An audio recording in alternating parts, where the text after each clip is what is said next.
ओम शांति। आज का रात्रि क्लास है 18/9/68 का।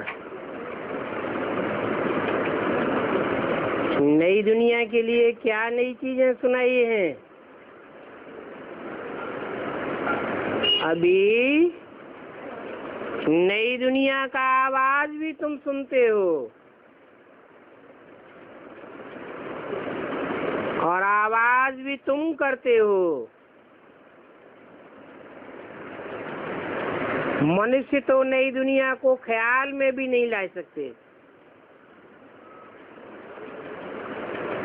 क्योंकि इस समय सभी मनुष्य अज्ञान की नींद में सोए हुए हैं।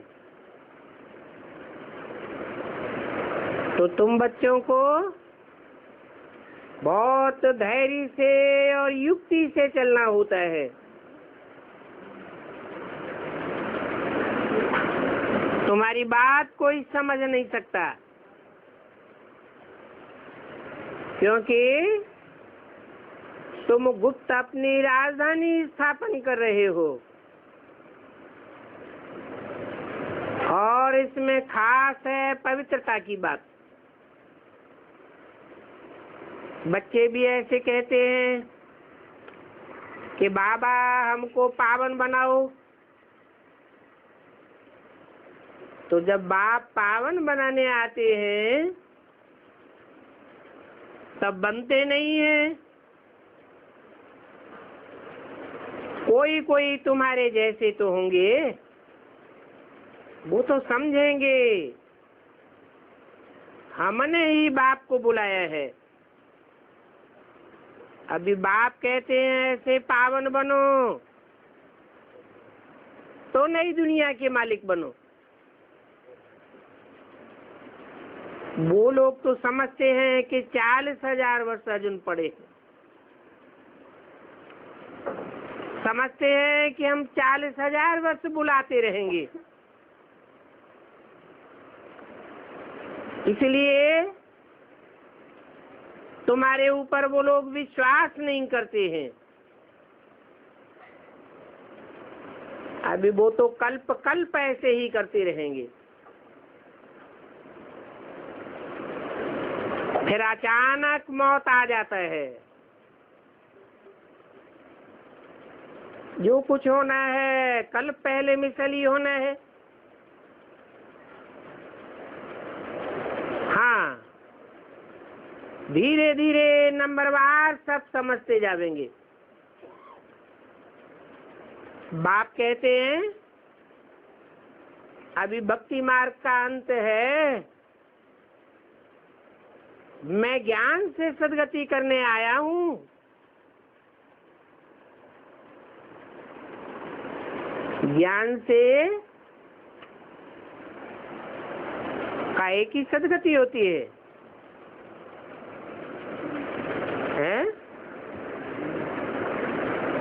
देह की सद्गति होती है, देह के 5 तत्वों की सद्गति होती है,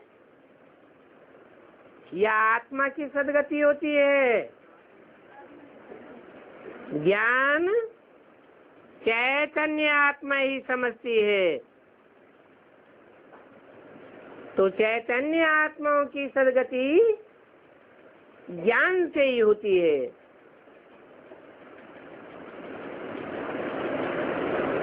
सच्ची गति है सद्गति।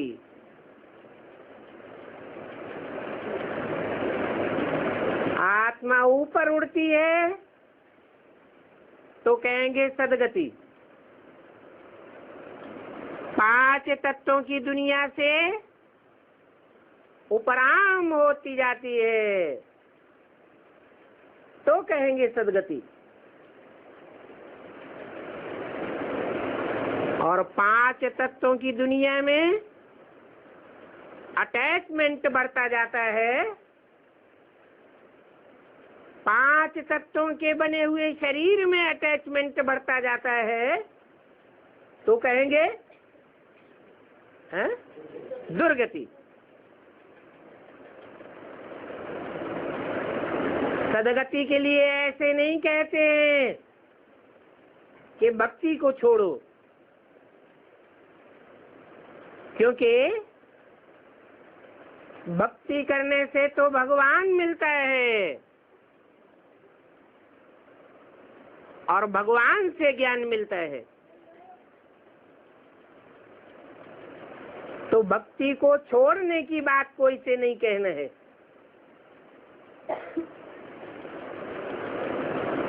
कहना है भगवान आया हुआ है,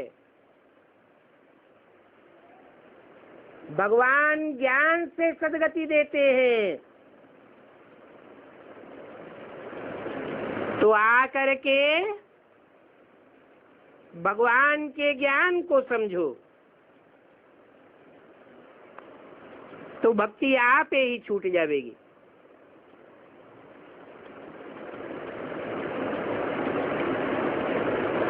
ये बात सबकी समझ में आ ही जाएगी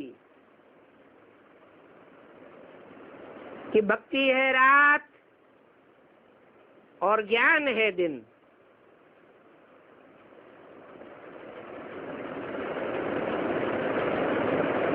भक्ति के अंधेरे में मंदिरों में, मस्जिदों में, तीर्थों में, ठिकानों में भांति भांति के गुरुओं के पास ठोकरें खाते आए हो।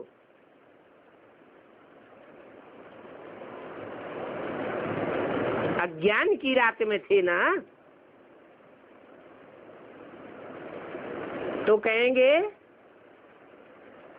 कि भक्ति भी रात में ही करते हैं। रात और दिन, अज्ञान और ज्ञान दोनों इकट्ठे नहीं चल सकते। एक तरफ जरूर करना पड़ेगा।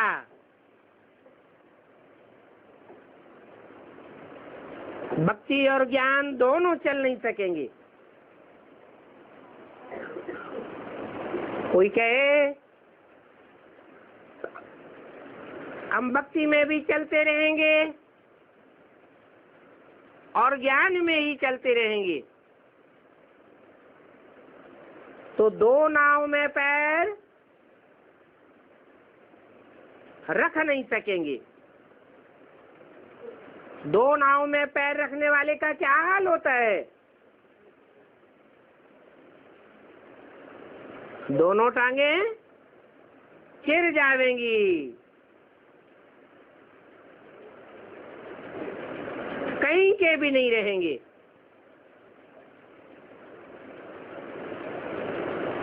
तो एक तरफ आना पड़े।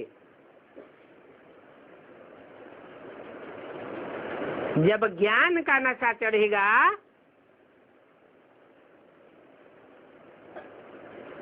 तो आप ही एक तरफ आ जाएंगे।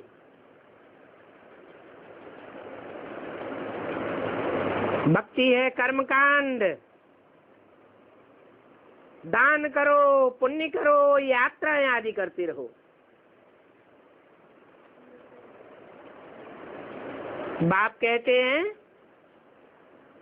ये दान पुण्य यात्रा आदि करने से कोई भी मेरे से वर्षा नहीं ले सकता।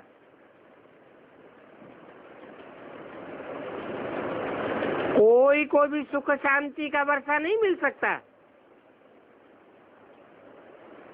मेरा वर्षा पाना है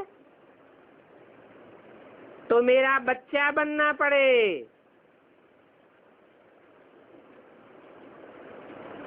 जैसे कोई आत्मा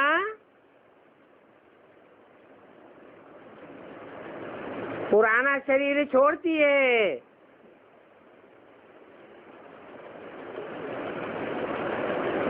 पुराने बाप का घर परिवार छोड़ती है,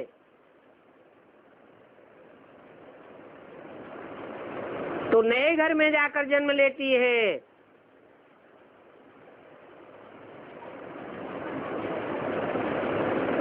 नया बाप, नया परिवार मिल जाता है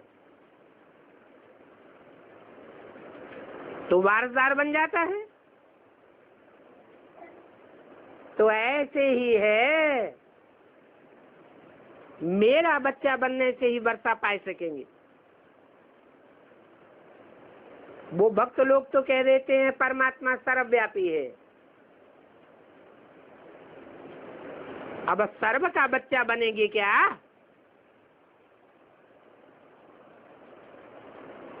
वो भक्त लोग तो बाप को समझते ही नहीं है।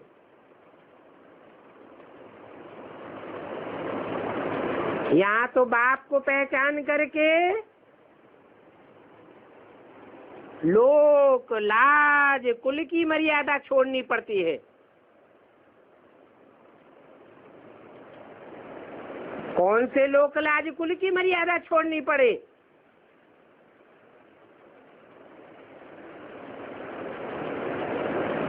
जो कुल नाश होने वाला है,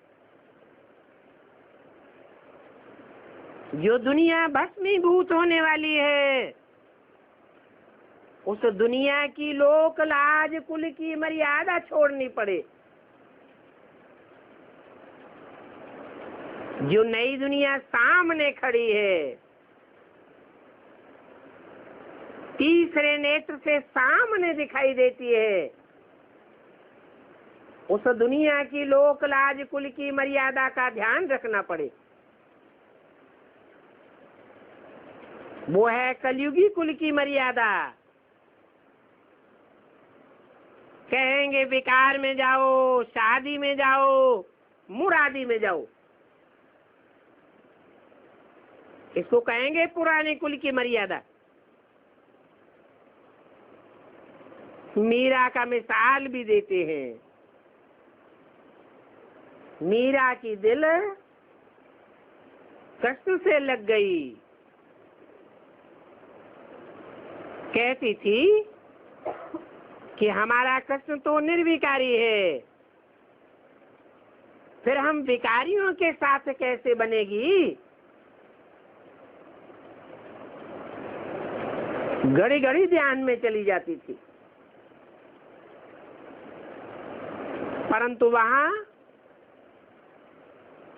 ज्ञान की बात नहीं थी। मीरा तो भक्तिन थी, ज्ञान से भगवान को नहीं पहचाना।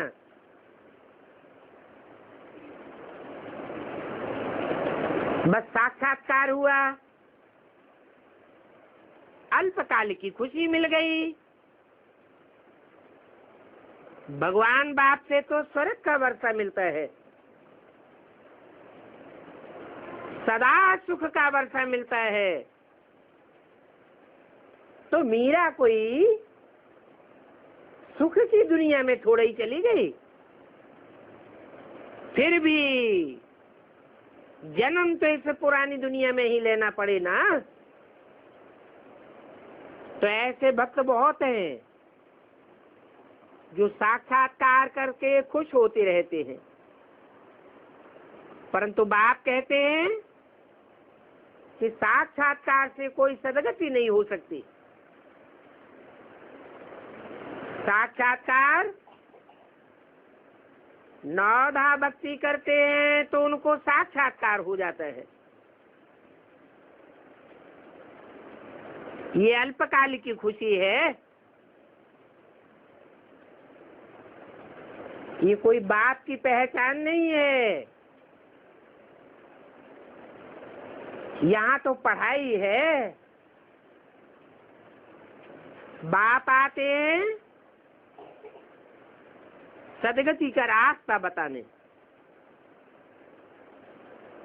तो टीचर बन करके पढ़ाते भी है। तो यहाँ पढ़ना है और बाप से योग लगाना है।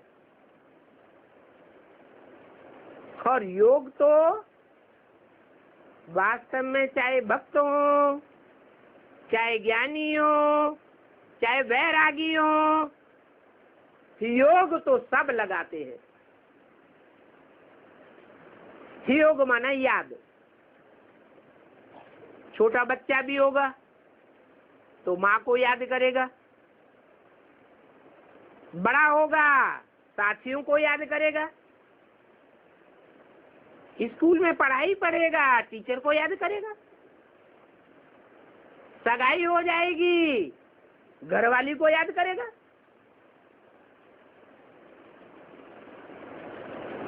चलो सन्यासी हो जाता है कोई, तो भी याद तो कोई न कोई की आती रहती है ना। तो भक्त हो, बैरागी हो, राजा हो, रंक हो, याद तो कोई न कोई की आती ही है, परंतु किसकी याद करना है?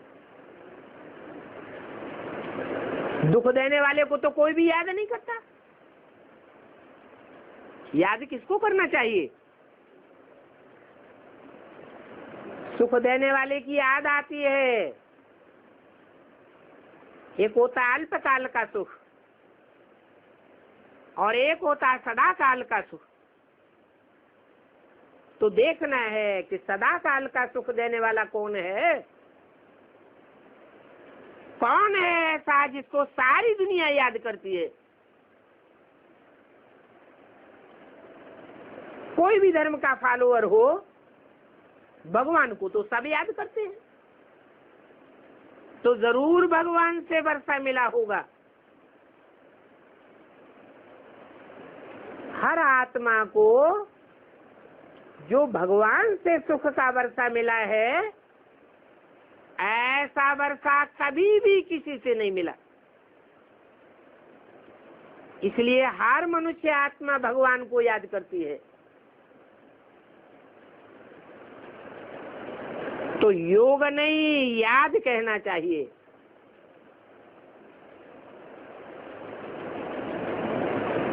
कोई बैरिस्टर द्वारा पढ़ेंगे तो बैरिस्टर याद आवेगा। ये सूक्ष्म बात है। अभी तुम आत्माओं का योग है परम पिता परमात्मा बाप के साथ।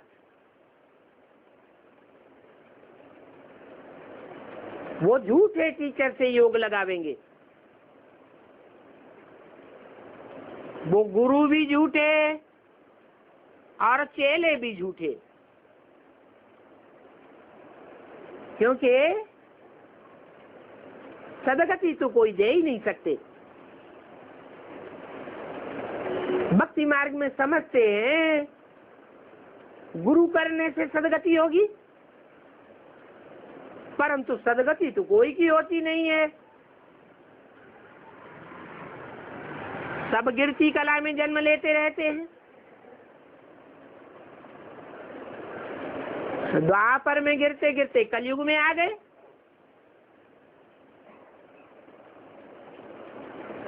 तो गुरु करने से कोई सदगति थोड़ी ही मिल जाती है। वो भी तब मिले जब गुरु 100% सच्चा मिले। इसलिए कहते हैं सच्चा सदगुरु शिव भगवान। तो वो गुरु लोग सदगति नहीं दे सकते। वो तो शास्त्र पढ़ते हैं और शास्त्र पढ़ करके सुनाते हैं। जो भी शास्त्र हैं वो दुर्गति में जाने वाले मनुष्यों के द्वारा लिखे हुए हैं। तो उनसे सदगति कैसे मिलेगी? और बाबा तो कोई शास्त्र पढ़ाते ही नहीं है। यज्ञ, तप, व्रत, नेम आदि भक्ति मार्ग में बहुत रास्ते आए हैं। इन सभी बातों से बाप कहते हैं मेरे से कोई भी पूरा वर्षा नहीं ले सकेंगे। भक्ति छोड़ी नहीं है और फिर ज्ञान भी लेते हैं।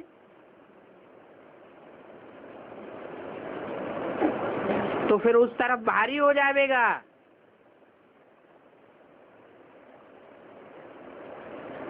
नीचे गिर जाएंगे।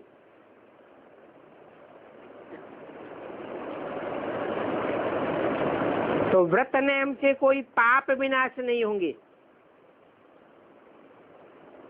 फिर सजा खा करके थोड़ा पद पा लेंगे। यहाँ तो बाप कहते हैं ज्ञान का वजन बहुत भारी है, इसलिए स्वर्ग में आ जाएंगे। हाँ, ये कहेंगे कि भक्ति करना ये कोई विकार नहीं है, भक्ति करने को विपरीत कार्य नहीं कहेंगे। इसलिए बाबा कोई से भक्ति करने के लिए मना नहीं करते हैं। अगर कोई भक्ति करता है तो उसे रोकना नहीं चाहिए। हाँ, ज्ञान सुनना चाहता है तो सुनाना चाहिए।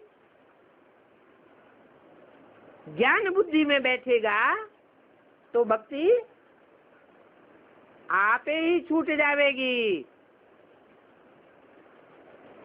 हाँ, ये कहते हैं कि भगवान को सर्वव्यापी कहना ये विकार है,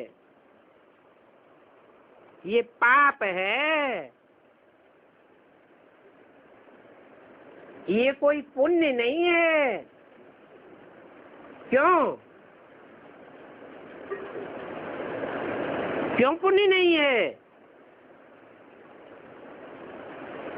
क्योंकि दूसरों को कहेंगे भगवान सर्वव्यापी है,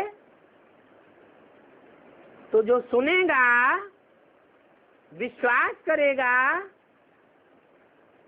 उसकी बुद्धि भटकेगी या एकाग्र होगी? भटक जाएगी। बाकी ये कहते हैं कि भक्ति मार्ग के व्रत नियम आदि रखना पाप नहीं है,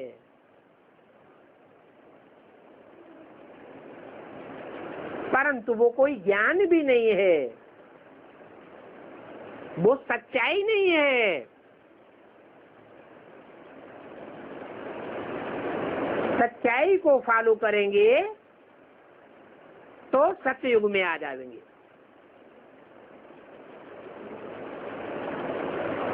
सत्य बाप ही है,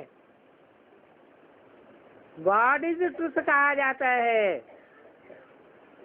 सच्चा बाप सच्ची बात सुना करके सतयुग की स्थापना करते हैं, और सच्चाई को ही ज्ञान कहा जाता है। ज्ञान के कारण स्वर्ग में आ जाएंगे। फिर ये भक्ति भी छोड़ते जाएंगे तो अच्छा पद पाए लेंगे। बाबा खुद भी कहते हैं, घर में अगर झगड़ा हो, कोई नाराज होता हो, तो युक्ति से नाम मात्र पूजा करते रहो, दिखावा करते रहो। ऊपर ऊपर से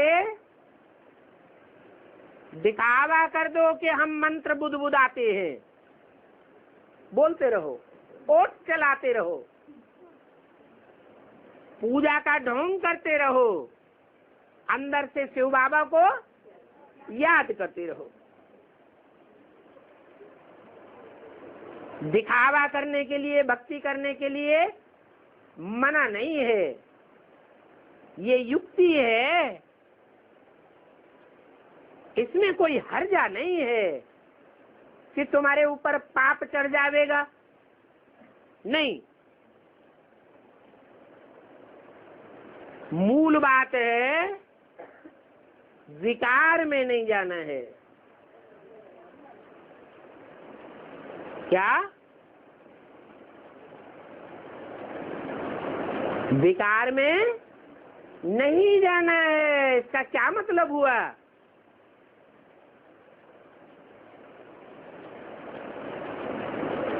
मतलब हुआ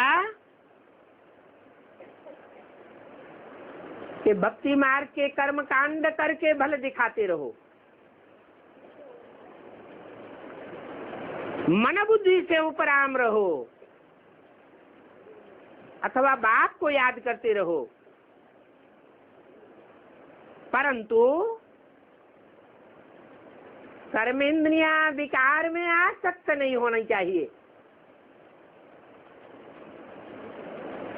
अगर मन बुद्धि से कर्मेंद्रियों से कर्म करते हुए विकारों में लागत चली गई, मन बुद्धि विकारी बनती गई, तो दोष लग जाएगा। तो बाप कहते हैं व्रत नियम आदि रखने से कोई पतित नहीं बन जाएंगे। हाँ, विकार में जाने से पतित बन जाएंगे। व्रत नियम रखना तो फिर भी अच्छा है। कोई तंदुरुस्ती के लिए भी व्रत नियम रखते हैं, तो इससे कोई पाप नहीं करता है।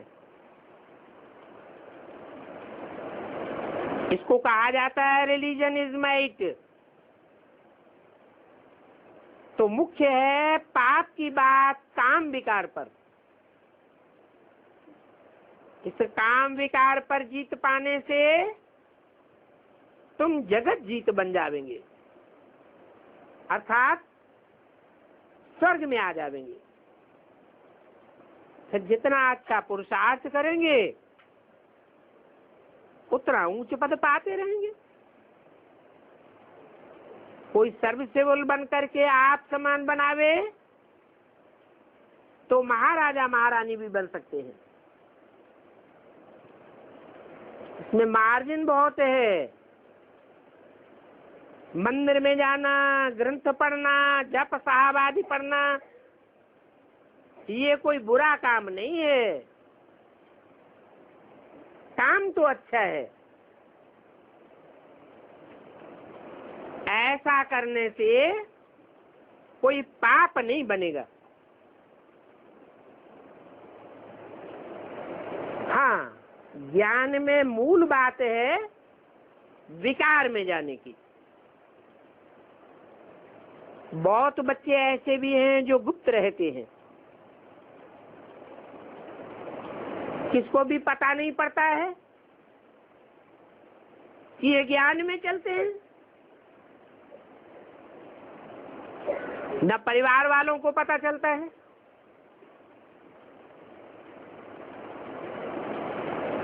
ये ज्ञानी है, इन्होंने भगवान बाप को पहचान लिया है। क्यों? क्योंकि तुम्हारा तो अंदर का महामंत्र है, तुम्हारा पुरुषार्थ गुप्त है। बेहद का बाप कहते हैं अपन को आत्मा समझ बाप को याद करो तो उस योग आग्नि से तुम्हारे पाप भस्म हो जाएंगे और बाप का जो वर्षा है सुख और शांति वो सहज ही पाए लेंगे। इसमें आर्ग्यू करने की कोई दरकार नहीं है। सिर्फ बोलो कि बाप हमको ऐसे ऐसे कहते हैं।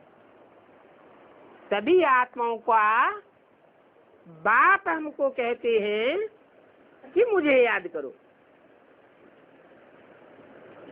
वो आत्माओं का बाप है।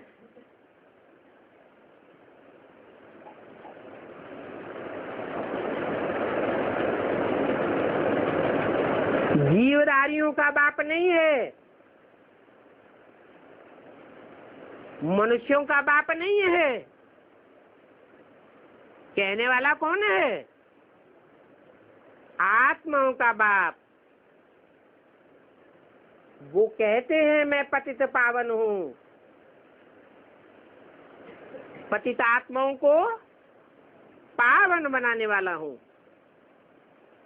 1868 की वाणी का दूसरा पेज। तो मुझे याद करेंगे तो तुम सतो प्रधान बन जाएंगे। भक्ति मार्ग में तो ढेर प्रश्न उठ खड़े होते हैं। कहते हैं ये जो ज्ञान तुम सुनाते हो ये शास्त्रों में तो नहीं है। तो बोलो, शास्त्र तो मनुष्य गुरुओं ने लिखे, हम तो आपको भगवान वाच सुनाते हैं कि अपन को आत्मा समझो और माम एकम याद करो, तो तुम्हारे पाप भस्म हो जाएंगे। आत्मा समझने की बात है। आत्मा को इन आंखों से देखा नहीं जा सकता। आत्मा की पहचान बाप ही आकर के देते हैं। जो आत्माओं का बाप है, कोई भी मनुष्य मात्र आत्मा का ज्ञान नहीं दे सकता। तो आत्मा को रियलाइज करना चाहिए, हु एम आई। ये पहचान बाप देते हैं। कहते हैं कि आत्मा पार्टधारी है। वो पार्टधारी आत्मा ज्यादा से ज्यादा 84 के चक्र में आती है। 84 जन्म लेती है, 84 कपड़े पहनती है।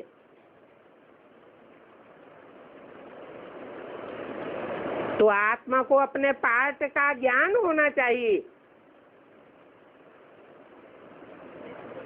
जो बाप के बच्चे बनेंगे तो बाप ज्ञान का सागर है। बच्चे भी मास्टर ज्ञान सागर बनेंगे। पहले पहले तो आत्मा को अपने पार्ट की पहचान चाहिए, नहीं तो बाप कहते हैं कि जो पार्टधारी अपने पार्ट को नहीं जानता, भूल जाता है, वो बेवकूफ पार्टधारी है। तो बाप आकर के हमको पहचान देते हैं, हे आत्माओं, तुमने कब कब कैसे कैसे पार्ट बजाया है,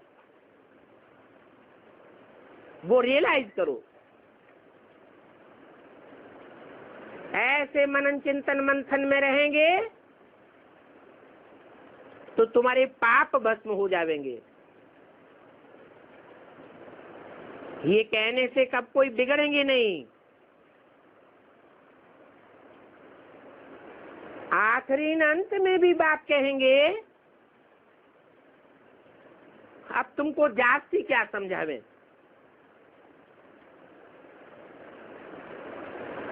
आखिरी अंत में बतावेंगे मन मना भव, अपन को आत्मा समझ मुझे याद करो।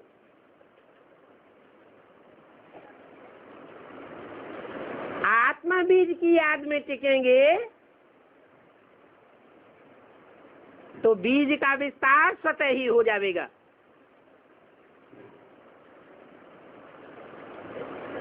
देह की याद करते रहेंगे, देह के संबंधियों को याद करते रहेंगे, देह के पदार्थों में बुद्धि धरी रहेगी, तो आत्मा बीज रूप स्टेज में कभी नहीं टिकेगी। और जब बीज परिपक्व स्टेज को प्राप्त नहीं होगा तो 84 जन्मों का राज कैसे पता चलेगा, विस्तार का पता नहीं चल सकता। इसलिए बाप कहते हैं कि अपन को आत्मा समझ मुझे याद करो और दैवी गुण धारण करो। बस जास्ती प्रश्न उत्तर में जाने की दरकार नहीं है।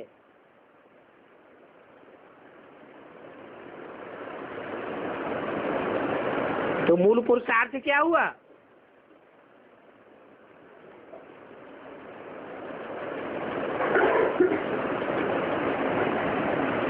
विस्तार में जाने का मूल पुरुषार्थ हुआ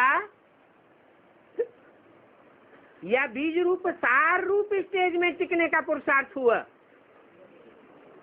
जितना जितना बीज रूप स्टार में टिकते जावेंगे उतना उतना विस्तार स्वतः ही हो जाएगा।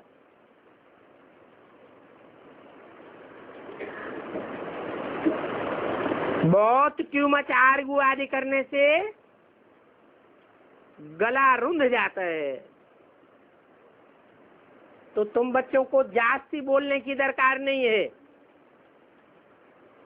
कोई से भी आर्गू करने की दरकार नहीं है। बोलो, ऊंच से ऊंच बाप एक है, उस ऊंच से ऊंच बाप को पहचानो। वो श्रेष्ठ से श्रेष्ठ है, उस श्रेष्ठ से श्रेष्ठ को याद करो। मैं आत्मा अपने बाप को याद करती हूँ तो पाप भस्म होते रहेंगे और सतो प्रधान दुनिया के मालिक बन जाएंगे।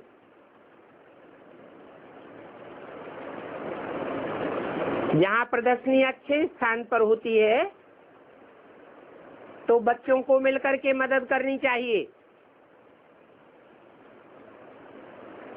विवेक कहता है हमको अच्छा स्थान मिला है, तो बच्चे उस अच्छे स्थान पर जाकर के जरूर समझावेंगे।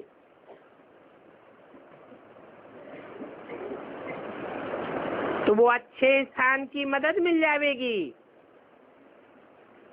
वो जगह हमेशा के लिए मिल जाएगी। बाबा की तो दिल होती है, उनको जा करके समझा करके मक्खन निकाल करके दूं। अरे यह तो विश्व को मालिक बनाने की युक्ति बताते हैं, अनेकों को कल्याण हो जाएगा, तो उनकी आशीर्वाद तुमको मिल जाएगी। तो युक्ति से तुम बच्चों को मकान हासिल कर लेना चाहिए। ईश्वरीय सेवा में व्यक्ति का पुरुषार्थ जरूरी है, जैसे व्यक्ति जरूरी है वैसे स्थान का भी महत्व है। तो जो दूरंदेश वाली बुद्धि वाले बच्चे होंगे वो अच्छा स्थान को झट ग्रहण कर लेंगे और भागेंगे सर्विस के लिए। ऐसे भी नहीं कि ये मेरी ड्यूटी नहीं है, नहीं, हर एक बच्चा जिम्मेवार है। जो जितनी जिम्मेवारी उठावेंगे ऊंच पद पावेंगे। बेहद की सर्विस में रहना पड़ता है, तो जहां जहां सर्विस देखो वहां फट से भागना चाहिए, बोलना चाहिए कि वास्तव में सारी महिमा एक ही बाप की है, बाकी इस दुनिया में कोई भी मनुष्य मात्र की महिमा नहीं है। न राम की महिमा है, न कृष्ण की महिमा है, न इब्राहिम बुद्ध क्राइस्ट आदि धर्म पिताओं की महिमा है। क्यों क्यों नहीं महिमा है? क्योंकि ये तो सब इस सत्य रूपी रंगमंच पर आने के बाद जन्म मरण के चक्र में आते आते नीचे गिरते जाते हैं। जो खुद ही नीचे गिरते जाते हैं उनकी हम महिमा क्या करेंगे? जो खुद ही दुनिया के प्रभाव में आ जाते हैं उनकी की महिमा क्या करें? तो बताना चाहिए कि ऐसा कौन है जो इस दुनिया में आता भी है और आने के बावजूद भी कोई के प्रभाव में नहीं आता है, कोई के प्रभाव से प्रभावित नहीं होता, कभी किसी की प्रजा नहीं बनता, कभी किसी के अधीन नहीं होता। वो सदा स्वाधीन रहने वाला है, स्वाधीनता का पाठ पढ़ाने वाला है। वो बाप आकर के कहते हैं स्वतंत्र रहो और स्वतंत्र रहने दो। अपन को आत्मा समझो। वो परमपिता परमात्मा सदैव आत्म की स्थिति में रहने वाला है। पतित दुनिया में आता है, पतित शरीर में आता है, फिर भी आत्म की स्टेज को नहीं छोड़ता, सदैव निराकारी स्टेज में रहता है। जो निराकारी वो निर्विकारी और निरहंकारी भी है। तो वो बाप कहते हैं तुम बच्चों को भी ऐसी स्टेज धारण करनी है। अब जो जितना धारण करे, थोड़े समय का पुरुषार्थी तो थोड़े समय की प्राप्ति, लंबे समय का पुरुषार्थी होगा तो प्राप्ति भी लंबे समय की होगी।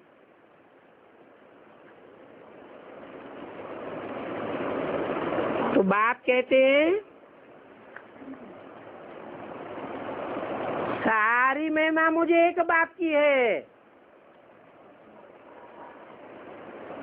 भक्ति मार्ग में कहते भी हैं जप साहब को तो सुख मिले। तो कौन सदा सुख देने वाला है? कहते हैं एक ओंकार निरंकार सद्गुरु अकाल मूर्त।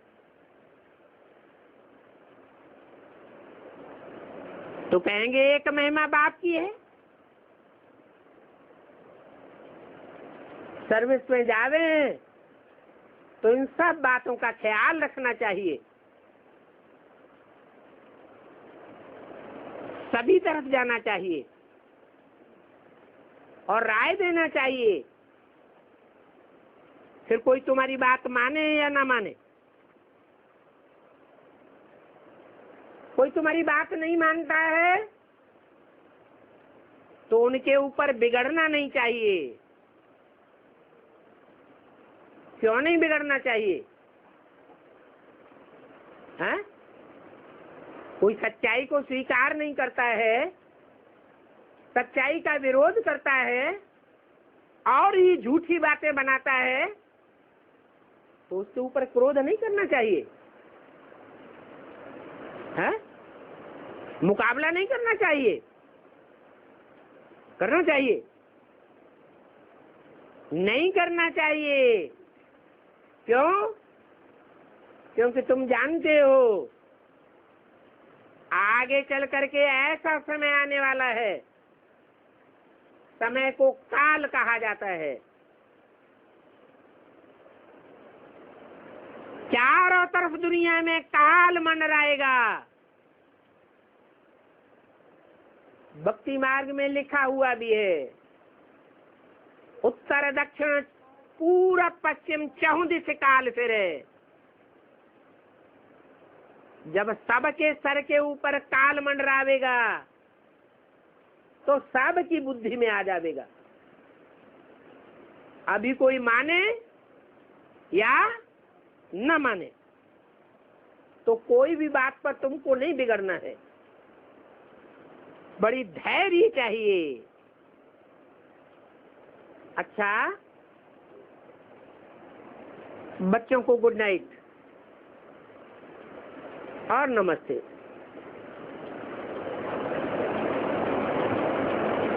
इसी वाणी के कुछ छूटे हुए पॉइंट्स और भी दिए हुए हैं। बाप कहते हैं हम तुमको गोरा सुंदर बनाने आया हुआ हूं, तुम सुंदर बनने के बजाय फिर और ही गटर में गिर जाते हो, काला मुंह कर देते हो, तो कैसे चलेगा। भक्ति मार्ग में राम को भी काला दिखाते हैं, परंतु राम को कृष्ण को काला दिखाने वाले समझते थोड़े ही हैं कि वो काला क्यों है। तो कहेंगे ये तो अनादि चला आता है। अभी बाप इन काले मुंह वालों का भी राज समझाते हैं कि मंदिरों में इन काले मुंह वालों की पूजा क्यों करते हैं। काला मुंह करना अच्छी बात है या खराब बात है? हैं? ये तो खराब बात है। राम का भी काला मुंह, कृष्ण का भी काला मुंह, जगन्नाथ का भी काला मुंह, श्रीनाथ का भी काला मुंह।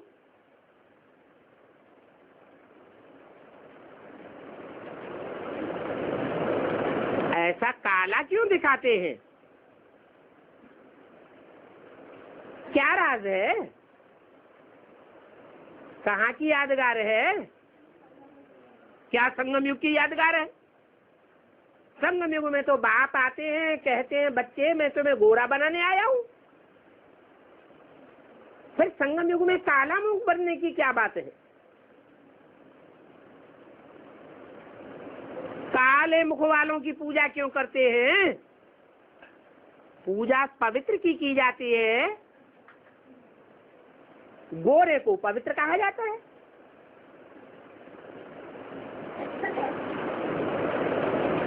कलमुहा को अपवित्र कहा जाता है। तो काले मुंह वालों की पूजा करनी चाहिए क्या? इसका क्या राज है? जो भक्ति मार्ग में काले मुंह वाले देवताओं की भी पूजा करते हैं,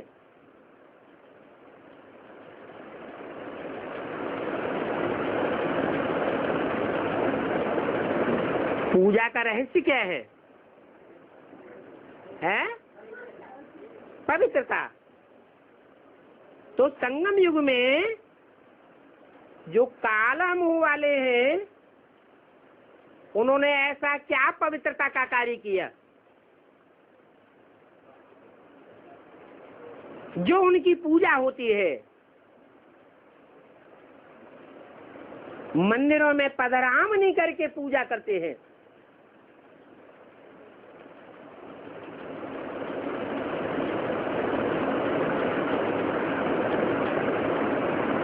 हजार वर्ष का ड्रामा है।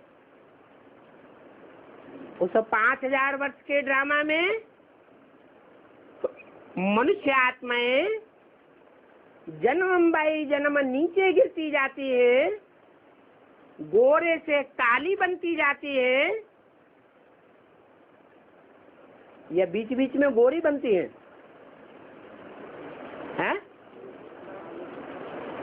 दिन ब दिन जन्म बाई जन्म काली बनती हैं या गोरी बनती हैं? काली ही बनती जाती हैं। तो जब ब्रॉड ड्रामा में काली बनती है, तो संगम युग में शूटिंग पीरियड में शूटिंग होती है ना, ड्रामा की रिहर्सल होती है, तो उस रिहर्सल के टाइम पर काली बनेंगी या गोरी बनेंगी? क्यों? भगवान बाप आया हुआ है, काली क्यों बनेंगी?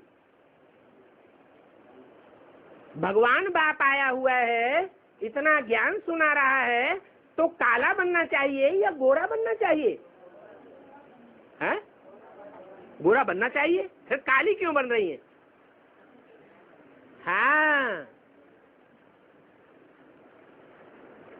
जैसा संग वैसा रंग।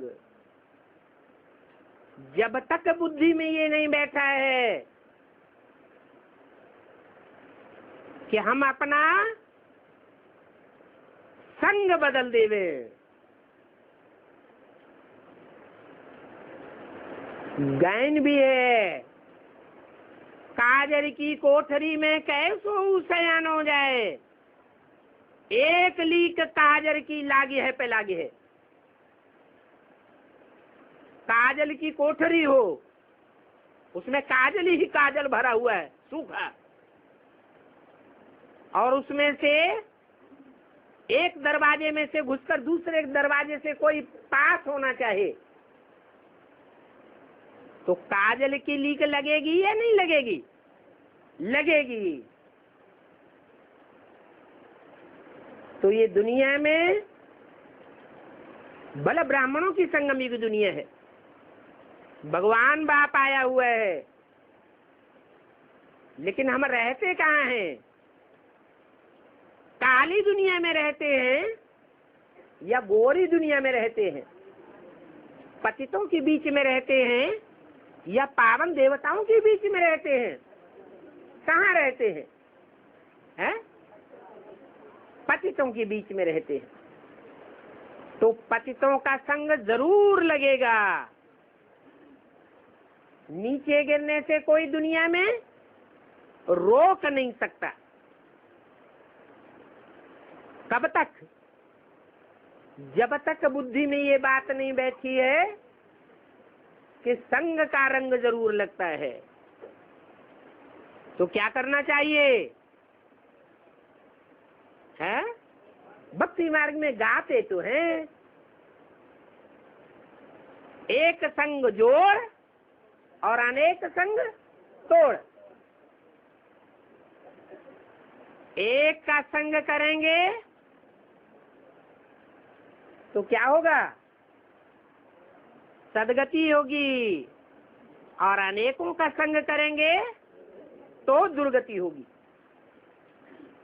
तो ब्राह्मणों की दुनिया में, चाहे बेसिक ब्राह्मण हो चाहे एडवांस के ब्राह्मण हो, कौन सी दुनिया के संग के रंग में रंग रहे हैं? है? अरे कौन सी दुनिया के संग के रंग में रंग रहे हैं? ब्राह्मण की दुनिया में रंग रहे हैं 24 घंटे। है? दुनिया, काली दुनिया के संग के रंग में नहीं रंग रहे हैं। 500-700 करोड़ मनुष्यों की जो दुनिया है, पतित मनुष्यों की जो दुनिया है, उनका वाइब्रेशन ज्यादा फैल रहा है या ब्राह्मणों का वाइब्रेशन ज्यादा फैल रहा है? हैं? जो मुट्ठी भर ब्राह्मण है उनका वाइब्रेशन भी संगठित नहीं है। संगठित है? है? नहीं है, तो उनका वाइब्रेशन काम नहीं कर सकता। संगठित तब होगा जो अभी बताया कि ऐसा स्थान ले लेना चाहिए जिस स्थान पर वायुमंडल बन सके। एक स्थान पर संगठित होकर के रहेंगे, प्रैक्टिकल में पारिवारिक व्यवस्था बनाएंगे, तो उसका प्रभाव सारी दुनिया पर पड़ेगा। इसलिए अवस्थाएं नीचे गिरती चली जा रही है, क्योंकि बुद्धि में बैठा नहीं है कि संग तारे कुसंग बोरे। सत्य संग क्या होता है और लत संग क्या होता है? 24 घंटे लत संग में पड़े हुए हैं या सत्संग में पड़े हुए हैं? कहाँ पड़े हुए हैं? हैं? लत संग में पड़े हुए हैं। 1 घंटे क्लास कर लिया, वहां भी पता नहीं बुद्धि कहाँ की कहाँ भागी भागी फिरती है।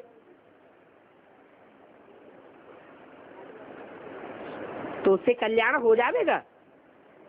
नहीं हो सकता। दूसरी बात, जो भी पुरुषार्थी हैं पतित दुनिया के संग के रंग में रहते हुए भी पतितों से प्रभावित हो जाते हैं या प्रभावित होने से बचे रहते हैं, है? अपने अपने दिल के अंदर देखें, पतित दुनिया से प्रभावित बनकर के प्रजा बनते हैं या नहीं बनते हैं? बनते हैं। क्यों? क्योंकि यथा राजा तथा प्रजा। अभी राजाई किसकी चल रही है दुनिया में? पतितों की चल रही है या पावन की चल रही है? रावण की राजाई चल रही है। तो रावण की दुनिया में रह करके, पतितों की दुनिया के बीच में रह करके उनसे प्रभावित न हो, क्या मुकाबला करता रहे, हिम्मत न हारे। क्या बोला? हिम्मते बच्चे मददे बाप। तो अपने अंदर देखना है कि दुनिया के जो रीति रस्म रिवाज है, भक्ति मार्ग के जो कर्म कांड हैं, भक्ति मार्ग की विकारी वासनाएं हैं, उनसे हम कितना प्रभावित होते हैं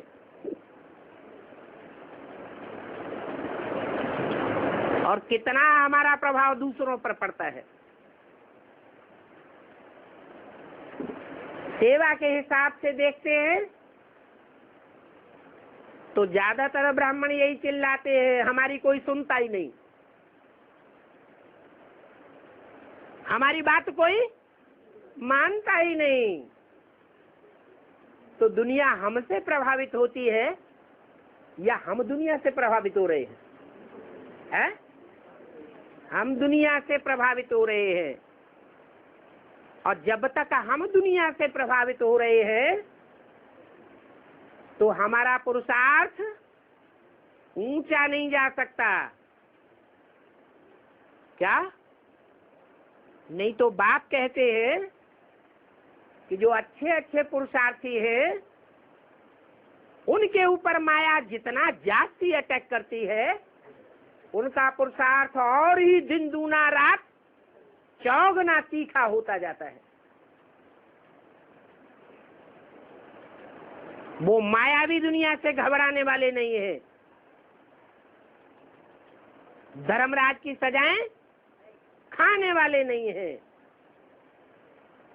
और यहाँ धर्मराज की सजाएं नहीं खावेंगे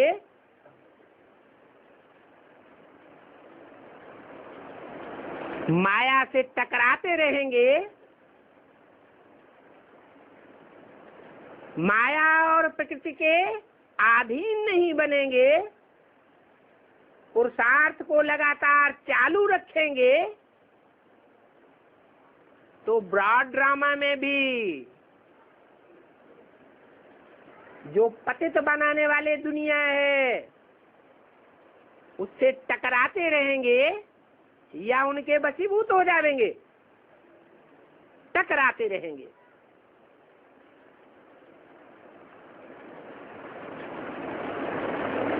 तो ऐसे टकराने वाले बच्चे बाप को प्रिय हैं, जो अंदर से कभी भी हिम्मत नहीं हारते, बाहर से भले दिखावा करें,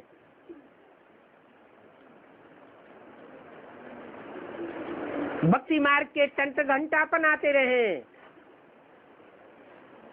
दुनिया वालों को खुश करने के लिए,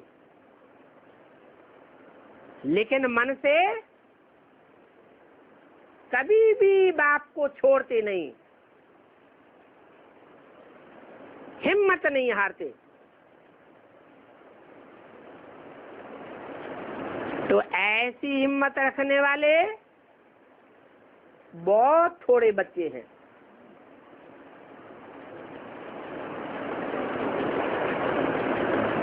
बल ये तो जानते हैं कि माया किसी को छोड़ती नहीं है।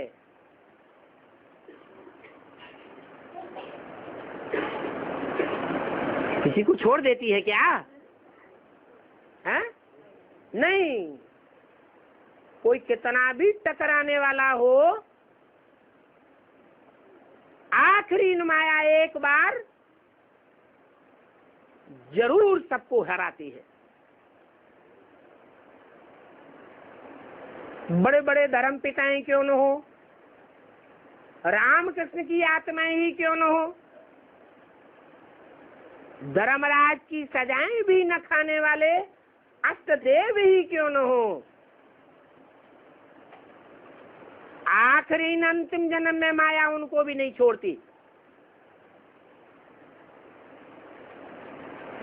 परंतु फिर भी बाप तो लंबे समय का पुरुषार्थ देखेंगे कि लंबे समय तक किन्हों किन्हों बच्चों ने हिम्मत धारण करके रखी, हिम्मत छोड़ी नहीं। हिम्मते बच्चे मददे बाप। अंत में उन बच्चों की नंबरवार मदद करने के लिए बाप खड़ा हो जाएगा और वो बच्चे बाप से वर्षा प्राप्त कर लेंगे। तो कल मुँह का रिजल्ट क्या हुआ? काले मुंह वालों की पूजा क्यों होती है? क्योंकि काला मुंह होते हुए भी उन्होंने पुरुषार्थ करने के हिम्मत को त्यागा नहीं। हिम्मत बाप के साथ सदैव काबिज रखी, इसलिए उनकी पूजा होती है। जितना तीखा पुरुषार्थ होगा, निरंतर पुरुषार्थ होगा, काहे के लिए? पवित्र दुनिया बनाने के लिए, उतना बाप अंत में मददगार बन ही जाएगा। इसलिए बाप कहते हैं पवित्रता तुम्हारा जन्म सिद्ध अधिकार है, विजय तुम्हारा जन्म सिद्ध अधिकार है।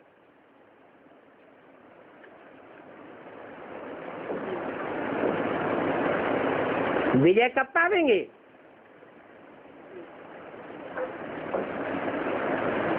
जब विजय का मूल मंत्र क्या है?